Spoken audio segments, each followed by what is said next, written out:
everyone. Welcome once again to the Power Lunch live show where we bring on as many as 4 amazing guests. This time it's 3 because they're so amazing we couldn't even squeeze a 4th one in. It's going to be a lot of fun. And one of the ones I'm most excited to be introducing you to is Janine Bolon, who took my idea of the Open Virtual Coffee, which you can find the link to access mine here at guywhoknowsguy.com/meet. She took it and ran with it, and now I'm going to learn from her how she used my idea to be much more effective than I've ever been with it. So I'm excited. You should be excited too. Let's meet our guests for the Power Lunch. For the what show am I on now? Open Virtual Coffee. All right, welcome to the Power Lunch live show. I should write that down somewhere so I don't forget what show we're on. So what we're going to do is begin with a quick round of introductions with our guests, and then each guest has a topic that they'll be leading. We may get to all of them. We may not. We may wander off on other topics. Who knows? We never know what's going to happen on the Power Lunch live show, but I can say that so far there is a 100% survival rate of guests. Every guest who's ever come on the show was still alive and conscious by the end of the show they were on. So you are perfectly safe. Don't worry. And some have come back. Yes. And of course, the audience is like, but will this be the show? Will this be the one where something happens? James, this is your 3rd time on the show? Second time. All right. Welcome back. And for our other guests, I like to say we have the theme park model. So if you're on the show, you like it, you can get back in line as soon as you get off the ride. So you're welcome to reapply then as well. Because then the audience, they get to know you and they get that sense of familiar comfort besides just seeing me all the time. All right, let's meet the guests. Let's start with Janine. Tell us about yourself. Hey, good afternoon or good morning to you, depending on when you're listening to this. I'm Janine Bolon, and I am a broadcasting company. I represent a team of 9, and we do concierge broadcasting for those who want to do their own podcast show or radio show. It depends on what you're doing. But today, we will be talking about the open coffee and how it happened to save me so much time and produce money. And if you want to learn more about it, go ahead and go down to Author Podcasting and you'll see a way that you'll be able to sign up for it. Excellent. If I was smarter, I would have attended yours this morning because I realized yours was offset by mine by an hour. But right. These days. All right, James, tell us about James. Hi, I'm James. I help 6-figure business owners who are using or want to be using digital marketing to drive growth. My company builds highly effective websites, and more important even than the website, we answer the phone. We're there for folks who know they need a high quality website but do not want to become a webmaster. So that's what we've been doing lately, and it's been great fun and happy to help. And after wrestling mightily with WordPress this morning, I can definitely appreciate the desire not to be a webmaster. Or remember, Michael, you know a guy.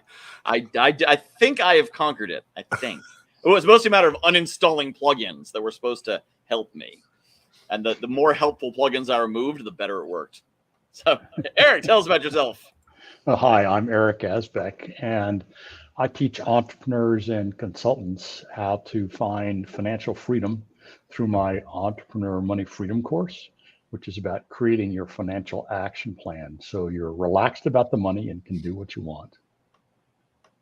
Excellent. All right.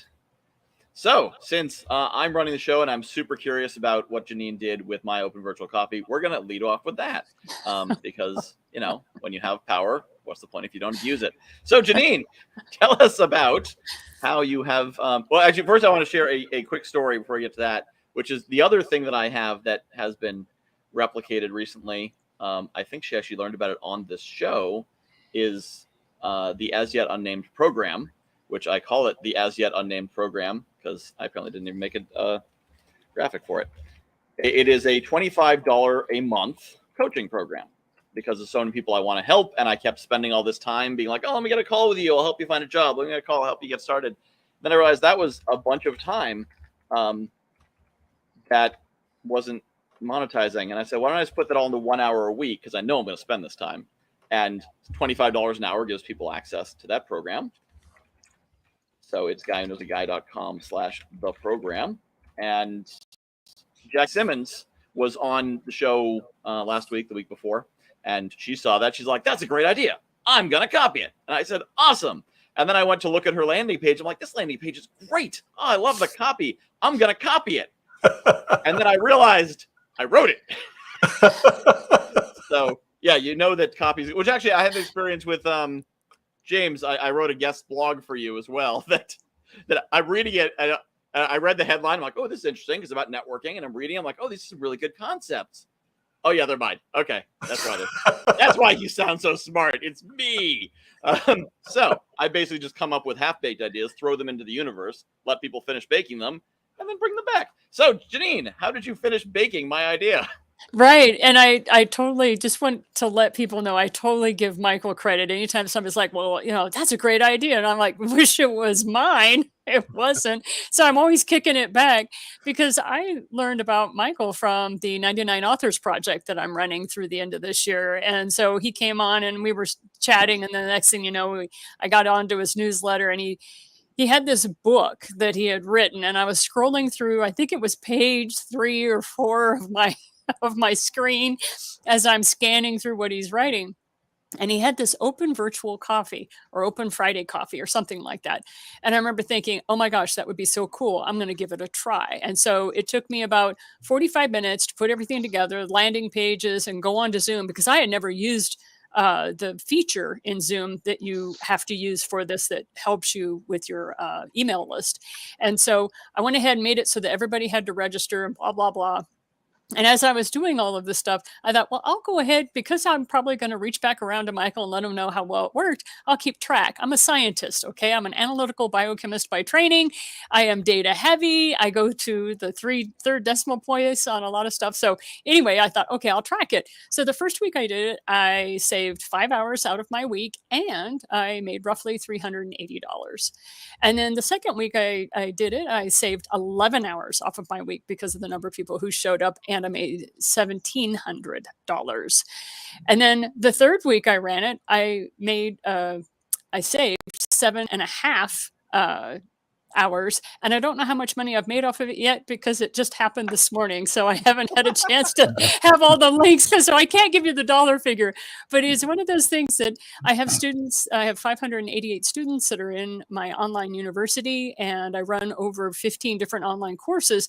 And because of that, sometimes they need help with certain things and they can't find things, or they'll say, hey, I want the next course or what have you. And rather than digging through their email, what they do is they hop on a Friday call with me. They hop on for 5 minutes and they go, hey, Janine, they'll raise their hand. Hey, Janine, I just need this. And so while I'm talking to other people, my virtual assistant is sitting there feeding them the content they need, and then they bounce off. So it's one of those things that they know every Friday. They can hop on and they know I'm going to be there, and they can ask a quick question either in the chat or what have you. They get the answer immediately and go. And for some people, that beats digging through those 1,200 emails you haven't yet taken care of. I love that. Okay, so step 1 is to have a 500-something person university. Well, I don't know. Okay, so I have an online university, right? All right, so I've been running that since 2015. Then I have 4 podcast programs and a radio show that I run. So I have people that want to become a guest, or they're looking for my media kit course or something because it's required. You've got to have a media kit in place before we'll have you on. Well, I'm also a Send Out Card affiliate, and I teach people how to increase their business through send out cards and card sending. Well, okay, so then I have my affiliates that need to come on and chat with me. So you can see where my week was starting to really ramp up with the number of people that would want to reach out. Then I'm a part of 4 different networking groups where I'm running around letting people know what I do, and they want one-to-ones. And that is the killer, is that all these networking people, they want one-to-ones. However, we don't know if we're really suited well for each other. So what better way than to come onto my open coffee, hear me answering questions from a wide variety of sources and seeing if maybe you have an interest in something.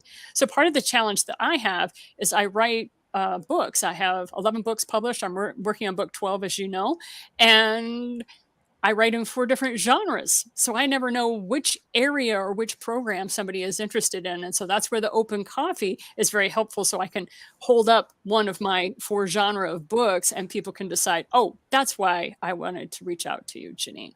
So that just kind of helps tame the herd. Interesting. Yeah. And So I like so one thing I saw, like you created graphics for it, landing page, all that. And for me, it was, I think for you, it's almost a matter of like people can get more access to you through the Open Virtual Coffee they could otherwise, because otherwise it'd be, they get an email, and that's the closest they can get. And I was thinking of it as the people coming to me saying, hey, I want a one-to-one, which I think is part of an occupational hazard of being a professional networker. So people are like, oh, you're a networker, you must do a lot of one-to-ones. I'm like, yeah, I do. Too many, more than my calendar can fit. So, they're expecting a one-to-one. I'm like, yeah, come to the Open Virtual Coffee. And they're like, oh, open, like a bunch of people? Because I wanted a private call. Well, that's fine. I always tell them, that's fine. You can have a private call. I am $497 an hour. So will that be 20 minutes, 30 minutes, or an hour? And will you be paying me in Venmo or PayPal?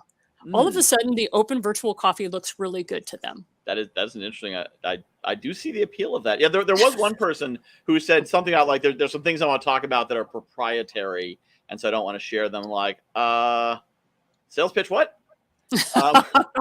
If it's proprietary, are you after my $15,000 package or are you after my $25,000 package? And at that point, if you will let me know, then I'll be happy to get on a one-to-one, but you will only be talking for 25 minutes. So I'm very specific about, okay, if you want to start giving me those sorts of excuses, I've heard a lot of that before. And so you will pay to have that quality time with me because I know my value. And I think a lot of business owners have exceedingly high value, but they don't see it in themselves, right? We struggle with that. Yeah. Have you ever considered using an assessment survey? Yeah, have I considered using an assessment survey? Well, either one of you. It would work for both of you. That is interesting. Do you know what I mean by that? No, I understand what an assessment survey is, but because of the 6 different funnels that I am running, I find the Open Coffee is something where people can see me and my personality. However, an assessment survey is perfect. Like if you're a certified financial planner and you are trying to make sure that you are pre-qualifying clients before you ever get on the phone with them, attorneys, that's helpful. And honestly, Michael, it would work very well for you as well.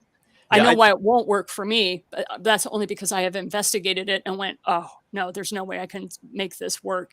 But for other people, it would totally be appropriate. So it's a good idea, James. It really is. It can be very effective. And it can also, you can stream people pretty quickly. That the top quintile of folks coming through the survey get streamed into a one-on-one, Michael.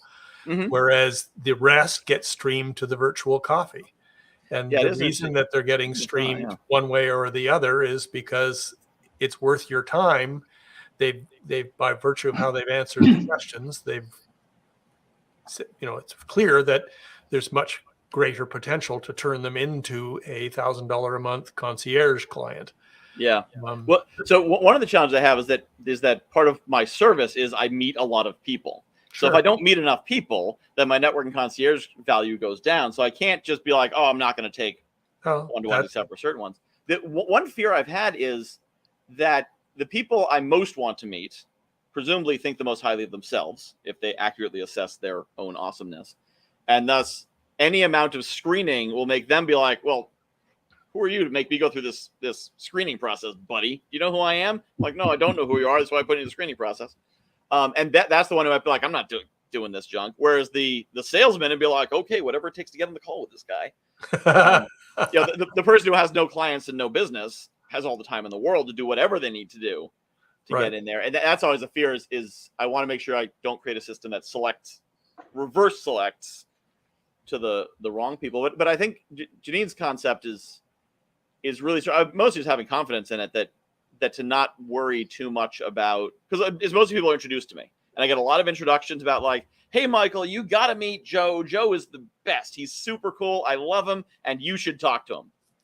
Well, does Joe have a 50,000 person email list and he'd be a great partner for half my clients? Or is Joe just a really fun guy?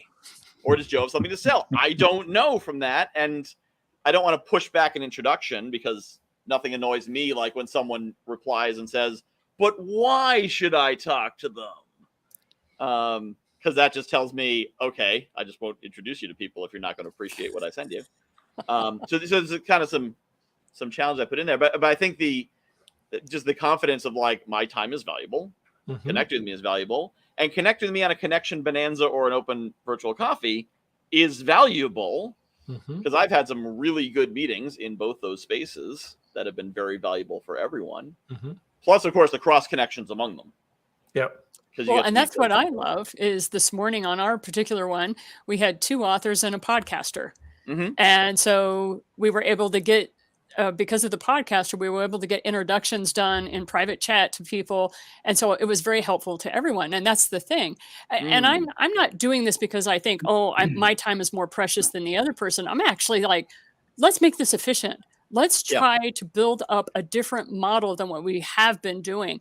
And it's catching on. Just wanted to let you know, Michael, it's caught on. I have 3 people that have invited me to their open coffees on Friday. Nice. And they're like, Janine, will you come and talk to us about how you do these virtual coffees? I'm like, okay, but just remember, it's the guy who knows a guy. It was his idea. I learned it from his newsletter. I just implemented it. So, I'm just a good little soldier. I just implemented what you came up with as far as the idea. So I got to say, I'm sorry to interject, but you hit on something, Janine, that's so, it's one thing to just have, like, you can know how, but implementing it and getting the support that you need and that kind of stuff, that is a huge piece of actually making something happen. Yeah, ideas so are if easy. You're an implementer, Execution is hard. That's golden. And if you can support people that are doing that, that's also golden. Yeah. I was about to say, so I need to hurry up and make the $27 how to run an open virtual coffee course for all the people who want to know how to run it. It's your idea. Yeah. If you don't, I know somebody who can implement that pretty quickly over the weekend and be willing to be an affiliate with you. And if you're willing to share in that, well, do a 60-40 split. That might work well too. There you go. I suspect whoever you know can probably do a higher production value of things is worth $47. So 50% of someone else's $47 program is better than 100% of my own $27 program. So we should talk more about that. But that's something I realized as I keep propagating. Well, and then the place you saw that is in my newsletter, which is Ellen Finkelstein's idea, copied from the way that she does it. And actually, I interviewed her on this link I do have handy, the Joint Venture Insider Show. If you go to guyknowsaguy.com/JVIS, you can see her talking about the method that I learned my newsletter format from. Again, I reached out to her and I was like, hey, you need to make a thing that explains how to do this, because it's cool to come up with an idea that ends up propagating, but then you're like, hey, I made that. Hey, what'd you make from it? A good thank you. People feel good about me. A hearty attaboy. Yeah, which basically used to be all I got for my introductions. So the fact that my business is now based on it is pretty cool. But it's interesting that I'm propagating out all these ideas all of a sudden, that people are like, oh, I love this idea and I'm going to take it. I love this idea. I'm going to take it. I think it might mean I'm on the right track. It could be a good sign for the next stage of my business. I hope. So, yeah. Yep. But yeah, it was great to have you on here. And Janine, I think that you booked onto this show before you learned the open virtual coffee. Oh, yes, I did. So that's why I'm very excited to be able to share with you not only how it's saving me time, but also be able to give you some financial numbers that assisted with it, because it's one of those things where this is a viable idea. And then the next person that took it and ran with it was a gentleman by the name of Jeff Bourgeois, and he's up in Canada, and he has a whole network of certified public accountants. So he helps CPAs do better at their business models. And so he took it and ran with it. And that's why he was like, hey, this is catching on. Can you come teach a class on how you did it? Nice. And I'm like, sure, Jeff, anything for our Northern brothers. We'll be glad to help you out. I love it. Yeah. And I always say that this show is run by my 2 producers, Serendipity and Random Happenstance.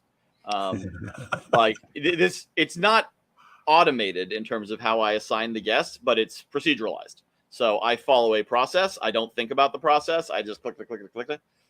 I pull the first available date that the guest requests, and that's the date they go on. And so it's complete coincidence who happens to end up on which shows where together. last week's show. I think it was last week's, to Jackie and Michael, and the conversation they had. Like, you would have thought I put them together on purpose, knowing them very well, with the way they were engaging. And nope, totally random. And it was only the two of them and me. And I was kind of like, all right, yeah, you guys. Yeah, we didn't even introduce a topic. They just ran for an hour and got into all kinds of amazing philosophical stuff. So things kind of work when you just let the universe flow. I've discovered, which is, it's weird how I became all woo and spiritual when I used to be all, geeky and scientific. But I've followed the observations. So follow the science wherever it leads you. Well, science involves a fair amount of instinct too. That is true.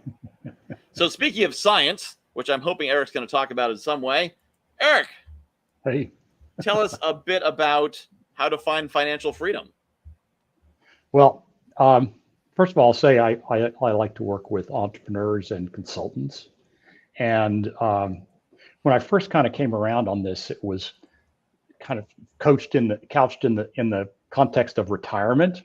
And one of the interesting things that I've found with entrepreneurs and consultants are different animals than many. They like what they do, and they don't necessarily want to stop doing it. They just want to make sure that they can be relaxed about the money, so they can do what they want and be able to be more spontaneous, have less encumbrance on their time, stuff like that. So that's why I talk about money freedom in the context of things. And people basically that. So I'm just trying to think how to phrase this. They want to be able to have an idea of how to make that happen, and with a pretty simple kind of checklist approach, a strategy that works, and be able to just keep knowing to be able to generate income down the line. So as a result of that, I have a program that helps them take a look at how their business pieces work with their savings and related things and other kind of stuff that they can do, and see clearly whether that's going to carry them for the rest of their life or not. And if it doesn't, then the idea would be, well, how can you bring your entrepreneurial skills to bear on this and put together a plan that makes that work? And so in my Entrepreneur Money Freedom course, by the end of the course, they've got an action plan and an action checklist I know I need to do this. It's a matter of putting in place. Back to that implementation side of things. Mm-hmm. I don't know if that made any sense, but that's what I've been finding is a need in the market. Yeah, and actually, it reminds me of a conversation I had with my mother recently. She asked me if I was saving money, and I said, "Well, I'm investing money in my business." And she says, "What about when you want to retire?" And I said, "Well, what would I do if I retired?"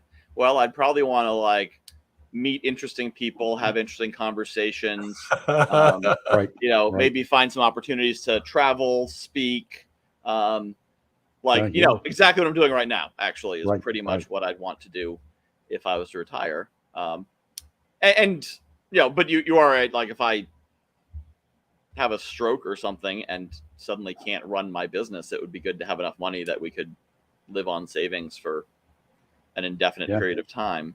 Actually, that's one of the mistakes that entrepreneurs often make. There's the, I'll even call it a myth of the idea of putting everything into your business. Mm-hmm. And it's certainly awesome when you're in a position where you've got the health and the desire to continue running at that pace. And it's exciting. I mean, when it's working, you're doing what you're loving.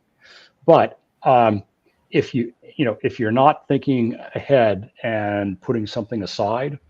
So here's a story about one couple I worked with. They had a successful online training business that had been going for 20 years or so. It was an educational delivery platform, and they put all the money into it, and they figured they're going to sell it, and that was going to be their retirement. So he was a little older, and he was ready to call it. He was just done. I'm happy to just roll it up. They went to sell the business, and the market had shifted, and they couldn't. So and when I first started working with them, they literally had 6 months of cash flow. I mean, they were terrified. They didn't know if they were, what was going to happen with, would they be homeless? It's the words that they used. And so we worked together and we figured out they could move some things around, do some stuff, and we got them like 12 years of cash flow that they could be sure of. And she still really wanted to do things with the business. So she's taking the intellectual property assets and turning it into foundation. And that's going to give them more run room. But the thing is, they got caught short. And with just a little bit of planning and a little bit of action earlier on, or even systematically over the course of time, you can be in a situation where you have choices versus you don't. That makes sense. Yeah. And by the way, for James and Janine and Eric, I forgot to give you the briefing of, think of this like a lunch. So like, feel free to jump in. I don't have to call on you. I'd rather two people talk over each other than never have dead air. But with that said, I'm going to take advantage of the fact that I got you on the show to ask you for advice. Okay. Because Yeah, I'm in the early stage of my business. I mean, I basically started making money in 2022, which is pretty recently. Right. So Yes. it's a new, making money with the business is pretty exciting. And like, I'm now at the point where an opportunity will appear that costs $2,000-$3,000, and I can actually do it instead of being like $1 million to $1 billion. No, I don't have that. Like, $2,500 bucks. Yeah. Okay. I'll invest into that. But that does mean that the reserves are narrow, because I'm taking the available money right now and putting it into, like, I just bought an app, someone to build an app for me, and I'm buying, certain resources, going to buy Thrivecart and whatnot. But at a certain point fairly soon, I will have most of those things. I mean, I'm sure there's always more things I could buy. But it's a matter of like getting things in place, getting a course in place to sell, getting an apparatus to sell it, and all the basic infrastructure. So my thinking is it makes sense to put almost everything in for another 6 months to get cash flow up to the level where my wife would be able to join me. And then I can get her resources onto the team. And then more of the money would divert into savings and reserves and more stable investments. So is that an acceptable risk for a short time, or wildly irresponsible, or somewhere in between? Well, the thing that can happen. So first of all, I'll just say that I am inflicted with a horrible syndrome. It's called shiny object syndrome. And so it's easy to chase after all these things. And so when does it end? When do you say, okay, well, I've got my app and I've got this in place and that in place, and my wife is now with us, and I'm bringing on a team member, and and it's like you can get caught in that classic trap of continuing to just keep putting money into the business. And quite honestly, if you have a systematic plan to put something aside, and then you can make that money work for you in a way, and coupled with your business, then together you have a better chance down the line of not getting caught short. Interesting. Okay. I mean, the worst case was the couple I mentioned. Yeah. But there are a lot of people that could find themselves in that situation. I mean, so running a business takes a lot, and it not only requires a lot of activity in order to keep things on focus, but also it can be thrilling.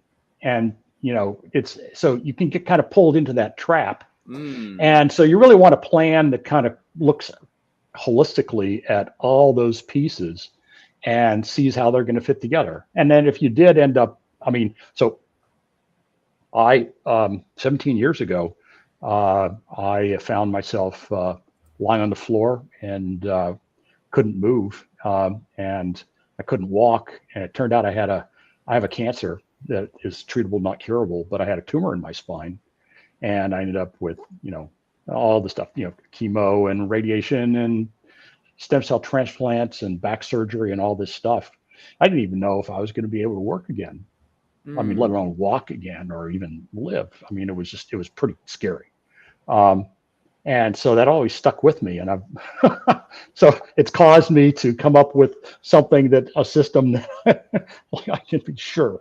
that I'm not going to get caught short by that. So if something were to happen to me later on, like soon, and I ran into that problem, I know that I'll be okay. I've got the business. It's helping, it's a supplement, but it's not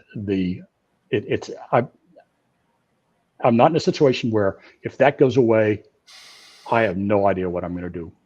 So don't put yourself in that situation. All right. So I should be skimming some amount off the top to put in to divert to.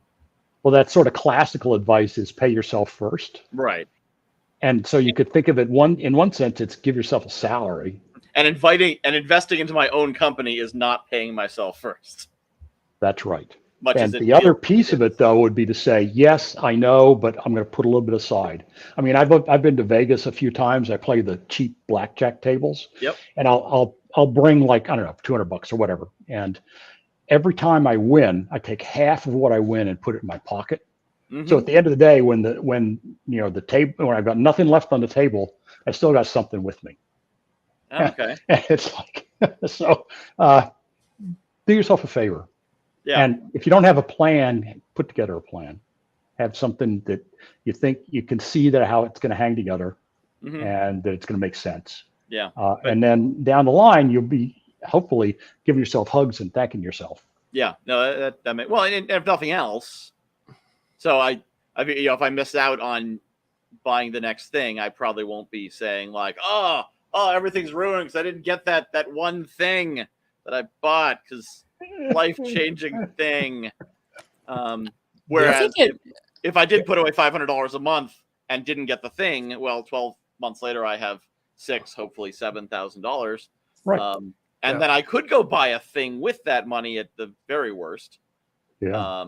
Or I could, the other trick, Michael, is as you put money into the business, keep track of that. Because if it's registered as a loan to the business, at some point you can start charging interest on that and pay yourself back interest on the money you've put into the business. Well, it's all business revenue being expensed out. Okay. So you're not putting your own capital into the business. No. My only money is the business money. Yeah. My business which is typical. My business generates a salary for me that pays my bills. Yeah, that's the cartoon I sent you on Facebook Messenger the other day. Well, and I'll also say, by the way, Michael, good for you that that you are bringing in more than your expenses. Yes. Yeah. Well, so that was my first threshold. Part through too, my first threshold was being able to make enough money that I could quit being the most popular Uber driver in town and actually live off that. So like it's always big because I don't have savings to live off of or anything. I don't come from that background. So like the money the business makes has to pay the bills first before it does anything else. Right. And then once that is done, then I'm like, oh, there's more money. I could invest in other things that will make even more money. Yes. But it's definitely a risk of when your income is twice what it's ever been, of being like, I have all this money. Yeah. Well, one of the things that people run into also is that then they start having recurring expenses with programs and different things that they end up not using. So you really want to go back and look and sort of trim down, the places where it's not going to kill you, right? They're just going to basically say, okay, well, this is silly. Why am I spending on that? But get to the point where, you've reduced that piece of things. And then, like I say, take one little piece out of your pocket. There you go. I like that. Take a little piece out and tuck it away and find a way to make it work for you. There's different ways to allocate what they call asset allocation, where you put it in different places that have better returns and worse and all that kind of thing. So you just want to really think that through. I mean, we talk about having your cash flow engine and building one for yourself. Yeah, that makes sense. Yeah, I do. But to me, excuse me, I've written multiple books on how to ditch your debt while banking books. And I've also written Money It's Not Just for Rich People. And that's how I actually was able to afford to create my broadcasting company was because of the financial work that I've done in the past. And so one of the things that I find that a lot of people get stuck on is this one item. What do you want? And what I mean by that is, what is the lifestyle that you're after? And so you answered that question perfectly, Michael, when you were saying, but what I really want to do when I retire is, and of course, you're talking about what you're doing now. And so, what do I really want to do when I retire? I want to interview people. I want to continue to broadcast their message out across, it's like the thing I'm doing now. We're lucky we're able to do that. But if you don't know what you want, then you're going to consistently find yourself going after the next program, the next thing, the next thing. That's where the shiny object syndrome comes in. Eric, I'm not saying you don't know what you want. I'm just saying that it is more difficult. It's a classic conundrum that people find themselves in. But it's a and actually, that's problem. why. If you don't know what you want, if you don't know the lifestyle that you're after, if you don't know the activities that you want to build your world around, if you don't have any of those conversations with yourself or your companion or partner, then you will continue to have shiny object syndrome and you will deviate from that. Of course, if you have the shiny object syndrome or ADHD or whatever labels you want to put on yourself, if you're aware that you have that, that's where it's even more important that you have a vision board or a target or something visual to remind you of what is this all for? Yeah. Yes. No, that makes sense. As a matter of fact, I start my course in the first class so in the first class we talk about that, and I have a mini course called the Lifestyle Freedom Vision Builder, which has you go through and look at all the different parts of your life and answer, what do you want? And from there, lay out your priorities, what's most important, and have that in a place where it stays in front of you, so that later on it can act kind of like your North Star. That's where, that's the part that really counts. The money is just a means to an end. For all that stuff, like you just said, Janine, about what's most important and what do you want your life to look like? But it's interesting you mentioned it was perfect. Yeah, is the recurring cost. So the most of the things that I'm grabbing are the things that I can still get pay once. And so that's part of where the urgency of I need to grab, like the app that I got to be built. I got it just before they ended the pay once and went to a somewhat substantial monthly fee forever. So I looked at that and I said, I think this is a good investment. And the monthly fee, the pay once, is what it costs to get it for 12 months at the monthly fee. Yes. And that's a sensible speculative investment, right? That's what I'm looking at. You can see down the line that now if it does what you expect that it will be doing, then down the line it's still doing it, and you don't have any recurring expenses. That's awesome, right? Yeah, that's the concept of that one. So those are the things where my money keeps going to. Take that spare money and put it into your savings account. And of course, my thought was, but this is the one thing I'm going to do. And then I saw another thing that I should probably do. And then I said, but I think it's a matter of balance. But I think that the key would be just, as you said, pay yourself first. Use that concept of skim some amount off the top right up front, put it right in the budget, and then put that into, put that aside somewhere so that builds up. So I've got some of that cash accumulated and not burn all the fuel of the launch process. But also, if you can answer that fundamental question, what do I want?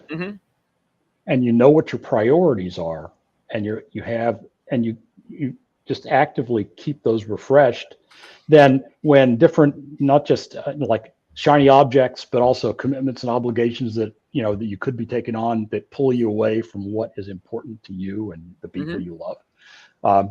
It's staying the course is a challenge, but the clearer you are about what you want for your business, what you want for your life, what you want for all the relationships and everything else, the easier the more likely it is that you'll be moving in a direction that you'll thank yourself for later. Yeah, no, I love that concept, and that kind of ties back to what Janine was talking about. The original impetus for the Open Virtual Coffee was I had all these people taking up my time, which is my most limited resource. Mhm. Especially because since my wife has the day job, the regular 9 to 5 job at an office, and I have the more flexible one. I'm the one who often is picking our daughter from camp and school and bringing her to camp. So I have these, hard limits on my calendar. And I would look at my calendar like, who are these people? Why are they here? And some of them be like, oh my God, that was an amazing meeting. I'm so glad I met them. And others are like, well, that's half an hour. We're never getting back. And I like, how do I triage that to make sure my time and energy, because I can't bank my time like I could bank my money. So how do I make sure my time is deployed in a way that will push that forwards? And that was really important. And then of course the other thing is the trick is to create platforms where really smart people can give me advice a lot. So that's why I have 5 podcasts. Because one of my key axioms is coaches can't not coach. So put yourself in front of a coach, express a problem into the air. Like if you're in a restaurant and you want to know if there's a coach in the room, just kind of say somewhat loudly, I'm just not really sure what I want to do with my life or where I'm going with my career. And someone would be like, I'm sorry, did you? Yeah, I may be able to help you. Yeah. Can I sit down with you? Yes, I'm sure you could.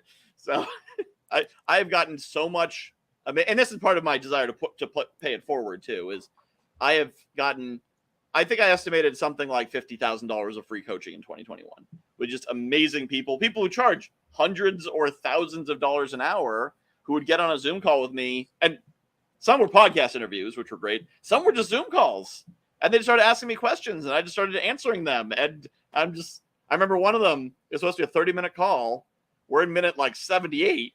And I'm thinking, if I'm still on the Zoom call when the sun rises, I will not get off because I'm going to stay on as long as this guy's willing to keep talking because holy crap, this is, such a valuable conversation. That's where you hope you remembered to hit the record button so you can go back and glean all those gold nuggets that you got. Yeah, this is the person who gave me the original idea for Networking Concierge. Oh, cool. Fabulous. So, well, bravo. Thank you. Yeah, so it was pretty cool. To give him credit, it's Phil Palucha. Who is just a great guy, who weirdly has never been on any of my podcasts. I've been on his and he hasn't been on mine, and I'm not sure how that happened. So I really should fix that at some point.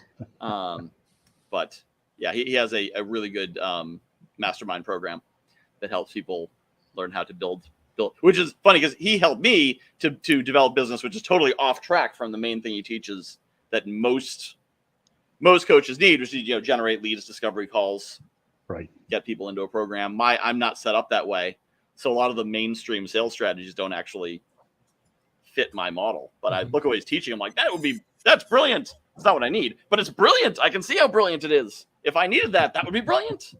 It'd be awesome. Speaking of people who are brilliant, you get to be the person putting the puzzle together for your own, your own unique situation. Yes. And there's some fun in that. Mm-hmm. Yep. So speaking of people who are brilliant, James, tell us a bit about websites.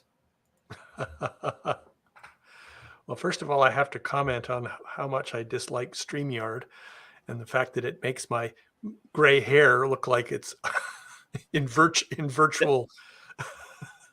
There is a setting where you can adjust how much it does that. If you you'll have to tell me about that offline because it annoys the crap out of me. Websites. 10 years ago, I was looking for something to do for my quote semi-retirement, and I had an opportunity to buy a vendor. And my passion, I've been in marketing and advertising at a very high level for 40 plus years. And I kept thinking to myself, the website is probably the most important digital asset that a business owns. And this was 10 years ago. It's even more so today. And yet most of them are terrible. And the reason that they're terrible is a lack of strategy. And my key expertise was helping marketers understand how to think about marketing strategically. So I took those two pieces and put them together and had an opportunity to buy this vendor. And from there, that's what I've been focusing on for the past 10 years, is how to make websites more effective, how to make websites that create value for customers and value for the business, how to make websites that become a fulcrum.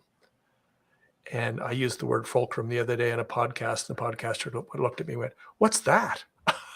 So I have to be careful about getting too nerdy at times, but leverage is one of my favorite words. And so yeah. fulcrum is a great word that goes with leverage. And truly that's how we should think about a website. So that's my passion. That's what I've built my business around. We do two kinds of work.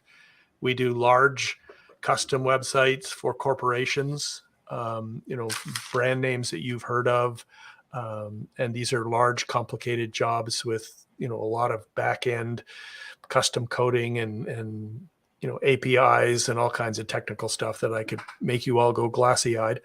But 5 years ago, we started building out a program called Innately, because most smaller businesses couldn't afford to work with us. And when I looked at the god-awful websites they had, they should have been working with us.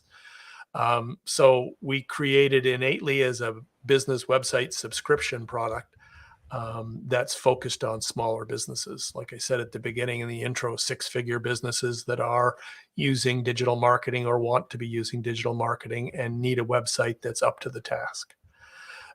So that's our niche. The other piece of it is the feedback I got from these small business owners when I was talking to them was, it was fine for me to DIY this website when I was getting started, but I just don't have time for that now. I need a full service resource that I can just email to. Happy to pay for it, not a problem.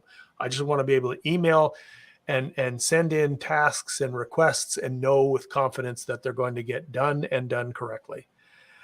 So that's our model. Truthfully, the building of the website, the designing of the website's the easy bit. At least for us, it's the easy bit. Understanding the strategy, understanding the journey that customers are on. Who is your best customer? What do they look like? What is the problem they're trying to solve? And how do you create a website, particularly a homepage, but every page should follow these rules, that supports their journey, that turns the website experience into something that supports what they're trying to accomplish, so that when you get to the conversion event, whatever it might be, it's not a sale, it's the next logical step in their journey. And that also that idea is building off of something I learned years ago when I was doing loyalty programs for large brands. And I was involved with a research study that an expert in loyalty research was doing his preamble before he presented the readout from the survey. And he said something that just hit me like a truck and stuck with me. He said 90% of loyalty problems can be traced to a flawed sales process. And in this digital age, the website is a vital part of the sales process. And most of them are terrible. Yeah. Speaking of inserting the sales process, I believe you're going to be speaking at the Entrepreneur Summit. I haven't heard about that yet. I've applied. I'm still waiting to hear if my application has been accepted. From what I've heard, your application is being viewed favorably by the committee. So you may see James. You will definitely see me because I'm running it. It's September 19th at entrepreneursummit.com, which is funny. I had that domain, forgot I had it, and kept sending out the direct link that forwards to. They're like, wait a minute. Yep. I was typing in my browser at one point, it autocomplete. I'm like, oh, right. I bought the domain, so I wouldn't have to search up the link every time. So, and Janine, being a data person, is going to appreciate what I'm going to talk about, which is an old analytics concept from the direct and catalog marketing days. My gray hair is very legitimate. It called RFM. Have you heard of RFM, Janine? I have. Yes, I have. Oh my God. You are my best friend forever. Because Because back in the day, I was running RS-232 cables for robotics and automation and trying to get software to talk to each other, and they didn't know how. And Yeah. the Cray Yeah. computer, I think, had 1 gigabyte of memory, and we were all ecstatic. Yeah, those were the days, huh? Yes. I was No, in that game no, too. I am much happier that I run around with more power in this. I am much happier today. I totally Right. understand. But when I was a young account executive at a New York ad agency called Ted Bates, and the IBM PC had just been launched and Lotus 123 had been launched. And one of the tasks that we had to do were called budget control reports.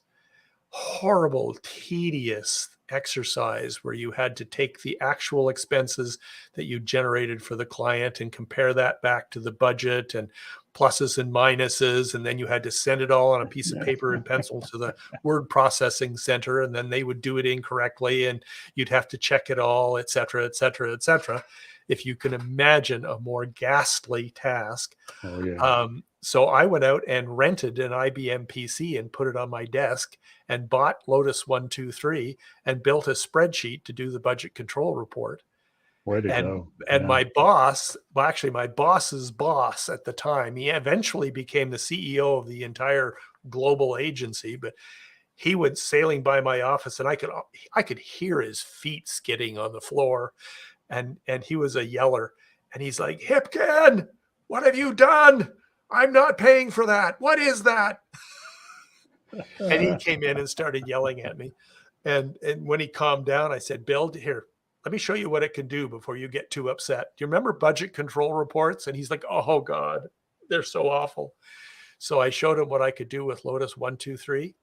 Within 6 months, every account executive in the agency had a PC. I love it. That is fantastic.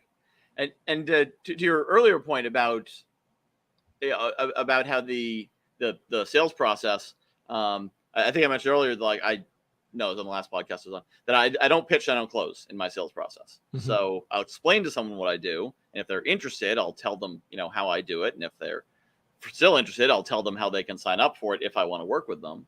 Mm-hmm. But the reason for that is I've had so many bad experiences in my previous business.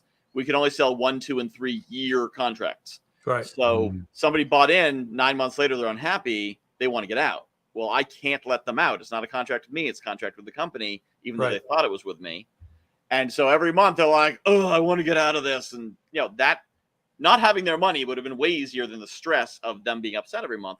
Right. So going to my own business, I'm like, I don't want that. So no commitment. Everything I do is month to month. Unless because fortunately I don't have anything that builds over time. Like if I had to build a site for someone or whatever, that would be time. But everything I do, it's, you sign up. If you don't like it, leave.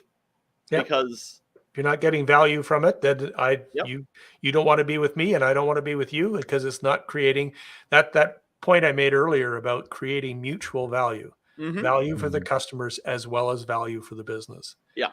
That's often missed. Yes. In this digital world. Yep. And and the pitch slapping that goes on LinkedIn, that does not create value. Oh yeah. No, that's but an effective website when it's working well, my God, it just makes such a huge difference. Yeah. And so that's the RFM thing is, also part of that, in that RFM's an analytics technique that allows you to understand who your best customers are. Yes. And because the reality is, and this is an important distinction, best customers tend to be heavy category users. Mm-hmm. They're deeply involved. They have a high level of need. Therefore, they're paying attention to what you're doing and they're valuing what they're doing. The average customer in the middle of the bell curve, all the marketing in the world is not going to change their need state. Mm-hmm. So don't waste their time. Don't waste your time and money. Yeah. It's like people nod their head and go, and yet over and over again. They're out there marketing to people who don't care. Yeah.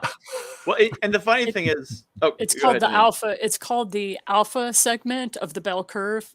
What the RFM he's talking about Yep. is the alpha segment. So you have the alpha, which is on the tail ends, and then you have the betas, and then you have the middle of the bell curve. Mhm. And when you market to alphas, that's when your cash flow really starts kicking into That's high right. gear. Makes Right. a lot of sense. I I think did- the irony with the pitch slaps is, I run this show, and I'm going to reveal a secret about the show. There are people who come on the show who I've not met prior to them coming on the show. They meet me at an event. I go to Speakers Playhouse. I put the link out, that same link that's scrolling across the bottom of the screen. They fill out the application. The application looks like they know how to speak coherent English. And I bring them on the show because I can always, bounce someone off if I need to. But it's not worth the time it would take to do pre-interviews with everyone. So if someone were clever and they had a unique thing they wanted to share, they could apply and be like, I'm going to apply to be on the Power Lunch Live show. And they could come on and they could say, hey, let me tell you about this cool, unique thing I have. And as long as they can explain it like 5 minutes or less, I'll give them the airtime. They're presenting to me. They're presenting the other guests. They're presenting the audience. But instead, do these people care about getting on my show, which they could do really easily? No. They send me a cold LinkedIn message. And even when I engage with them, and I'll often, I've had people where I replied and basically said, that was a pitch slap. Try again. You have one try. Yeah. And because, I get it. You want to send to 1,000 people to your replies. All right. I replied. I've told you I'm willing to listen. Try again. And they still can't do it. Yeah. They I still send can't them have the a link. conversation.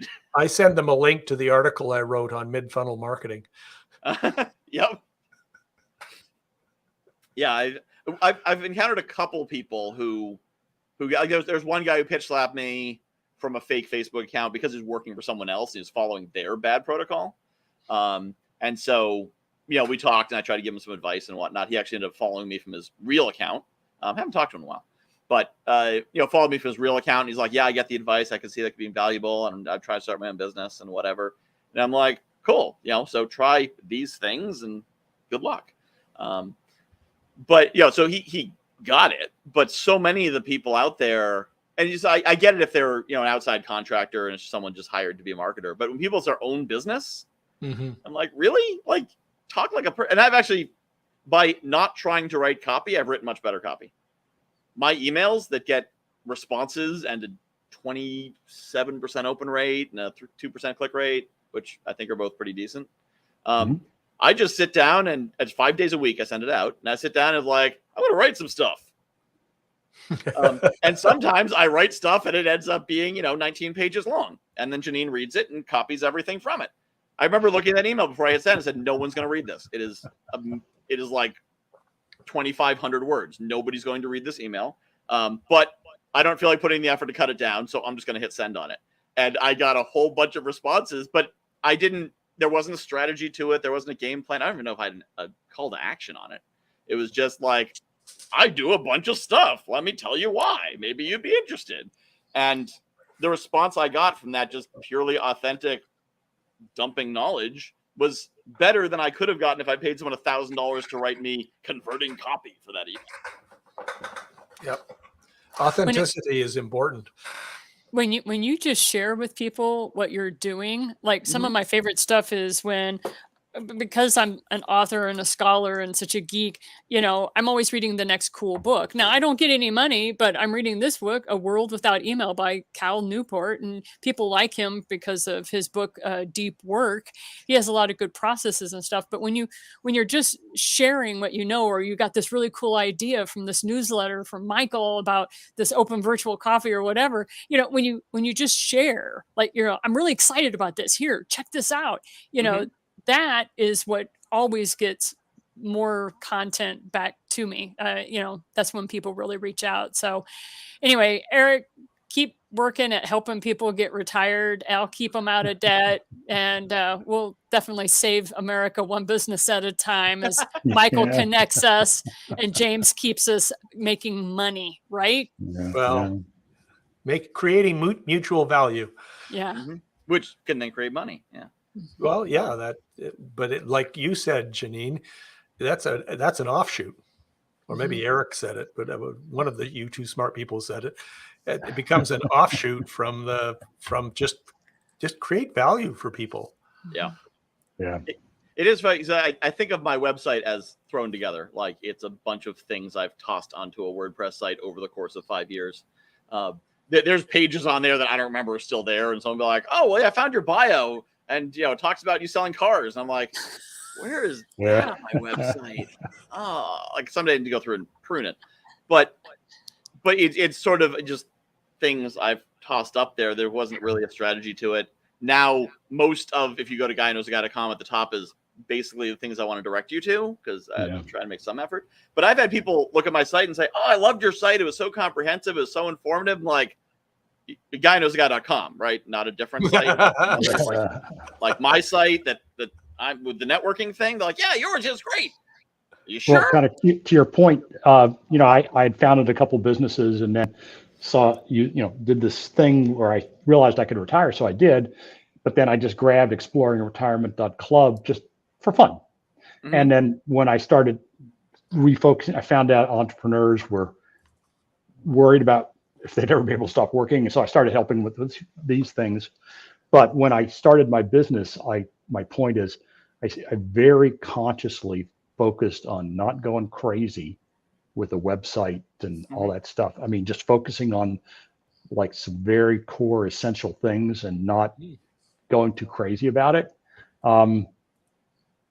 Now, James, I'm sure would be able to give me a ton of pointers on how to do much better about that. But the idea is, that kind of ever growing kind of so speaking of going octopus. Too crazy, we're 5 minutes past the hour. Well, look at that. Yeah. When did that happen? All right. So I'm going to do quickly, like 20 seconds each, go around, final thoughts, comments, things you want to send people to.